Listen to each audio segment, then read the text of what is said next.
आज जो हम टॉपिक डिस्कस करेंगे वो टॉपिक इलेक्ट्रोस्टैटिक्स फिज़िक्स की एक ब्रांच की फाउंडेशन है और टॉपिक है कूलम्स लॉ। तो सबसे पहले हम डिफाइन कर लेते हैं कि ये इलेक्ट्रोस्टैटिक्स है क्या।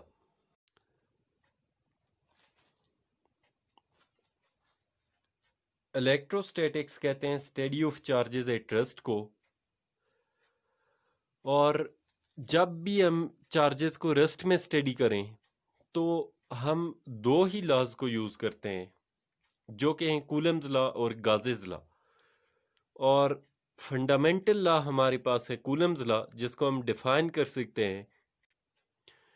कूलम्स लॉ को हम डिफाइन कर सकते हैं फोर्स ऑफ अट्रैक्शन और repulsion between two charges which are at rest. दो चार्जेस जो कि रेस्ट में हों उनके दरमियान जो फोर्स है वो डायरेक्टली प्रोपोर्शनल है product of quantity of charges and inversely proportional to square of distance between them. और उन चार्जेस के दरमियान जो फोर्स है वो उनके दरमियान डिस्टेंस के इन्वर्सली प्रोपोर्शनल है। इसको हम मैथमेटिकल फॉर्म में भी रिप्रेजेंट कर सकते हैं और एक फिगर की हेल्प ले सकते हैं, जो कि हम ऐसे ड्रॉ कर सकते हैं। अगर हम दो चार्जेस ड्रॉ करें जो कि दोनों पॉजिटिव चार्जेस हों तो इनके दरमियान जो फोर्स है वो रिपल्सिव फोर्स होगी और ये दोनों चार्जेस एक दूसरे को रिपल करेंगे। दो नेगेटिव चार्जेस क्योंकि ये भी लाइक चार्जेस हैं तो इनके दरमियान भी जो फोर्स एक्ट करेगी वो रिपल्सिव फोर्स होगी, यानी ये चार्ज दूसरे चार्ज को इस डायरेक्शन में रिपल करेगा और इन रिटर्न ये चार्ज भी पहले चार्ज को रिपल करेगा। अगर हम दो ऑपोजिट चार्जेस यानी एक पॉजिटिव और एक नेगेटिव चार्ज की बात करें तो ये पॉजिटिव चार्ज नेगेटिव चार्ज को अपनी तरफ अट्रैक्ट करेगा और ये नेगेटिव चार्ज इन रिटर्न अपनी तरफ अट्रैक्ट करेगा, जिसका मतलब ये हुआ कि तीनों केसेस में हमने देखा कि कूलम्स फोर्स जो है यानी दो चार्जेस के दरमियान की जो फोर्स है ये म्यूचुअल फोर्स है, दोनों चार्जेस की वजह से हमेशा एक्ट करती है, जिसमें दोनों चार्जेस का कंट्रीब्यूशन होता है इस फोर्स में।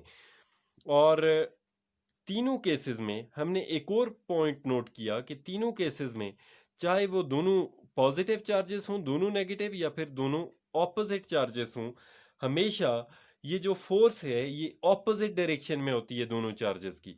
तो कूलम्स फोर्स के बारे में हम दो इंपॉर्टेंट पॉइंट्स यहाँ पे नोट कर सकते हैं, जो कि ये हैं कि Coulomb's force is mutual force यानी दोनों चार्जेस की वजह से होती है, और Coulomb's force due to one charge is always in opposite direction from force of other charge. एक चार्ज की वजह से जो कूलम्स फोर्स होगी दूसरे चार्ज की वजह से होने वाली कूलम्स फोर्स से इसकी डायरेक्शन हमेशा ऑपोजिट होगी। अब हम इस डेफिनेशन को अगर मैथमेटिकल फॉर्म में लिखें तो हम ऐसे लिख सकते हैं force of attraction between two charges is directly proportional to product of charges. तो अगर हमारे पास दो चार्जेस हैं जो कि हैं चार्जेस Q1 और Q2, तो इनके दरमियान की जो फोर्स होगी ये दोनों चार्जेस के प्रोडक्ट की इक्वल होगी, यानी F is directly proportional to Q1 Q2। और अगर दोनों चार्जेस के दरमियान की सेपरेशन है R, तो ये जो फोर्स होगी ये इस सेपरेशन के स्क्वायर के इन्वर्सली प्रोपोर्शनल है। ये इस डेफिनेशन का दूसरा पार्ट है। अगर हम इस रिलेशन 1 और 2 को सॉल्व करें तो हम ऐसे लिख सकते हैं कि F is directly proportional to Q1 Q2 divided by R square, या फिर F इज इक्वल टू के Q1 Q2 divided by R square, जबकि ये जो K है ये प्रोपोर्शनैलिटी कांस्टेंट है जिसे हम कूलम्स कांस्टेंट भी कहते हैं। और SI यूनिट्स में इस K की वैल्यू होती है K is equal to 1/4 pi epsilon naught, जबकि इन फैक्टर्स को सॉल्व करके हमारे पास K की वैल्यू आती है 9 इंटू 10⁻⁹ न्यूटन मीटर स्क्वायर पर कूलम स्क्वायर। इस इक्वेशन में K is equal to 1/4 pi epsilon naught में 4 और पाई कांस्टेंट है और एप्सिलॉन नॉट भी कांस्टेंट है, और ये जो एप्सिलॉन नॉट है इसे हम कहते हैं परमिटिविटी ऑफ फ्री स्पेस। ये जो वर्ड है परमिटिविटी, ये वर्ड निकलता है वर्ड परमिट से, जिसका मतलब ये है टू अलाउ।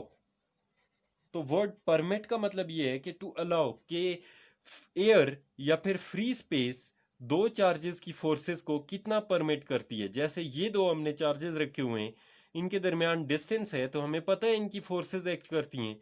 तो अगर इन दोनों चार्जेस के दरमियान अभी एयर है, तो एयर इनकी फोर्सेस को कितना अलाउ करती है पास होने के लिए, कितना परमिट करती है, इस क्वांटिटी को की मेजरमेंट को कहते हैं परमिटिविटी ऑफ फ्री स्पेस। और इस एप्सिलॉन नॉट की वैल्यू है 8.85 इंटू 10⁻⁻12 कूलम स्क्वायर पर न्यूटन पर मीटर स्क्वायर।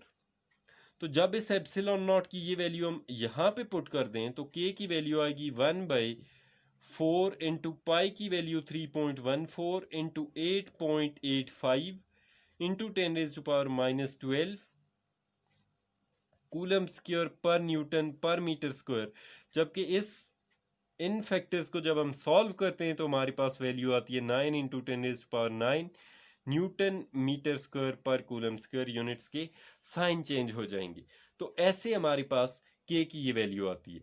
तो इस तरह से के की वैल्यू के 1/4 पाई एप्सिलॉन नॉट पुट करने से हमारे पास इक्वेशन नंबर 1 इस फॉर्म में आ जाएगी, F is equal to 1/4 pi epsilon naught Q1 Q2 divided by are square, जो कि इक्वेशन नंबर 2 दूसरी फॉर्म है कूलम्स फोर्स को रिप्रेजेंट करने के लिए।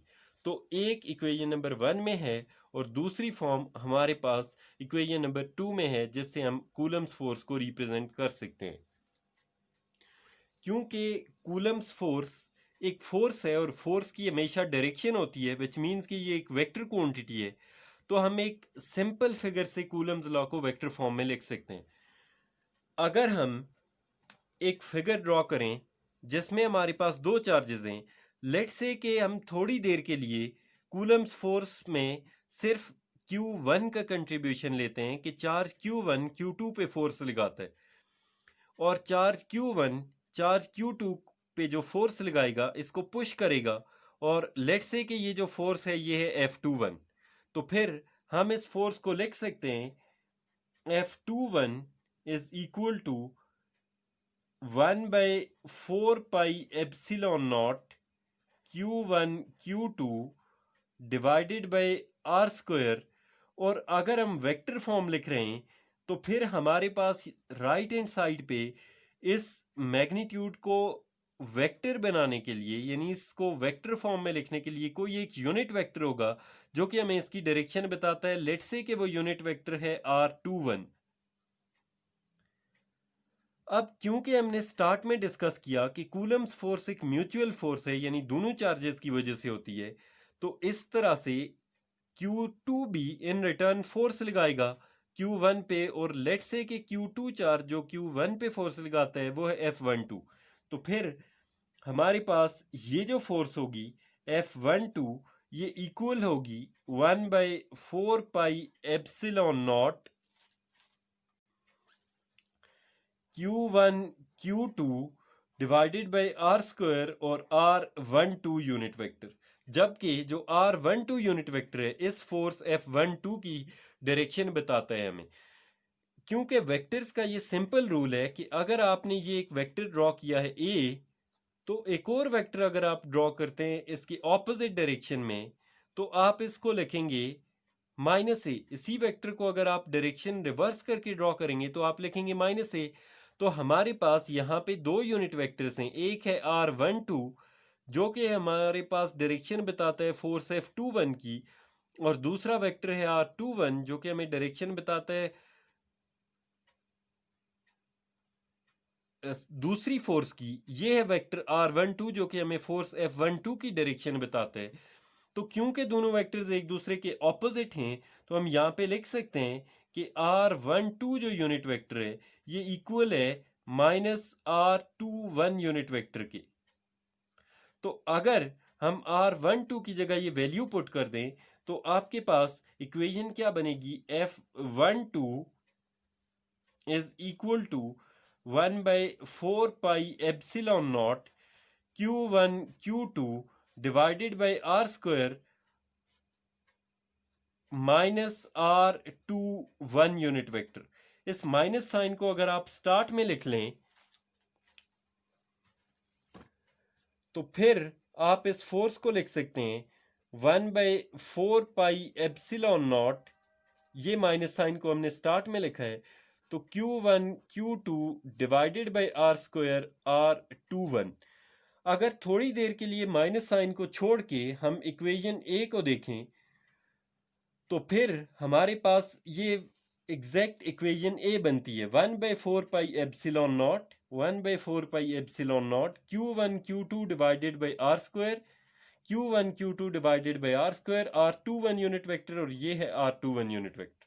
तो ये जो पूरी इक्वेशन है ए, अगर इसकी वैल्यू हम यहाँ पे पुट कर दें तो इसकी वैल्यू है F21, तो हम यहाँ पे लिखेंगे F12 is equal to minus F21, जो कि हमारे पास एक इम्पॉर्टेंट रिजल्ट है जिससे हमें ये पता चलता है कि दोनों फोर्सेस एक दूसरे के इक्वल हैं और दोनों फोर्सेस एक दूसरे के ऑपोजिट हैं, जो कि हमें माइनस साइन से पता चलता है। और यही कूलम्स फोर्स में, कूलम्स लॉ में स्टार्ट में हमने फिगर में देखा कि कूलम्स फोर्स म्यूचुअल फोर्स है और एक दूसरे के ऑपोजिट होती है हमेशा दो चार्जेस की वजह से। अब हम कूलम्स लॉ में एक इंपॉर्टेंट टर्म रिलेटिव परमिटिविटी को डिफाइन करेंगे। अभी तक जो हमने दो चार्जेस को स्टडी किया वो दो चार्जेस थे ऐसे कि दोनों चार्जेस के दरमियान जो मीडियम है वो है एयर, और दोनों चार्जेस को हमने कुछ डिस्टेंस आर पे रखा हुआ है जबकि उनके दरमियान है मीडियम। तो हमने इस फोर्स को लिखा था F is equal to 1/4πε0 Q1 Q2 divided by are square. तो अगर हम इन्हीं दोनों चार्जेस के दरमियान कोई मीडियम रखते हैं, लेट्स से पेपर, तो फिर हम इस फोर्स को लिखेंगे F, लेट्स से कि ये है F प्राइम, तो फिर क्योंकि फोर्स चेंज हो जाएगी तो 1/4πε0 Q1 Q2 divided by are square epsilon r, 1/4πε0 epsilon r Q1 Q2 divided by are square. जिससे कि हम देख सकते हैं कि हम एक और टर्म से डिवाइड कर रहे हैं इस फोर्स को, जिसका मतलब ये होगा कि जब हम किसी क्वांटिटी को डिवाइड करते हैं तो रिजल्टेंट वैल्यू, रिजल्ट हमारे पास कम हो जाता है, विच मीन्स कि जब हमने कोई दो चार्जेस के दरमियान मीडियम रख दिया तो फिर हमारे पास फोर्स एक और फैक्टर से डिवाइड होगी, और डिवाइड होगी तो फिर हमारे पास रिजल्ट कम आएगा, विच मीन्स कि फोर्स डिक्रीज होगी।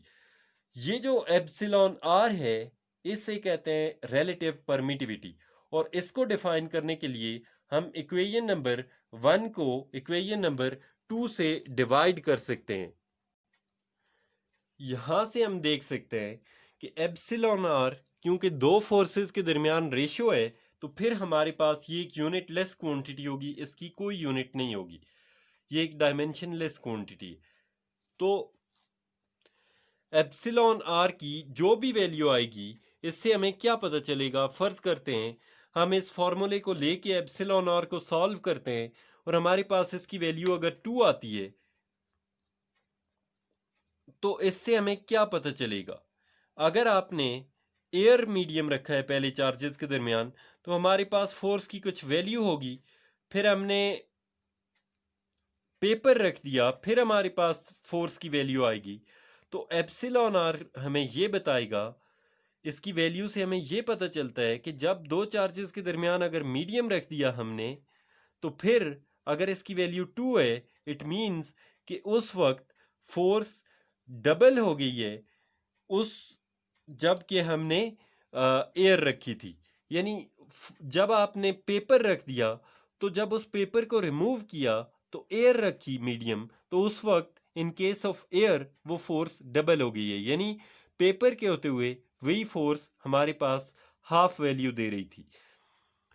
तो जिसका मतलब ये हुआ कि अगर वैल्यू 2 है तो जब आपने मीडियम रखा तो उस वक्त वो वैल्यू हाफ है, और जब आपने मीडियम यानी रिमूव किया एयर है सिर्फ मीडियम तो उस वक्त हमारे पास वो वैल्यू डबल हो जाती है फोर्स की।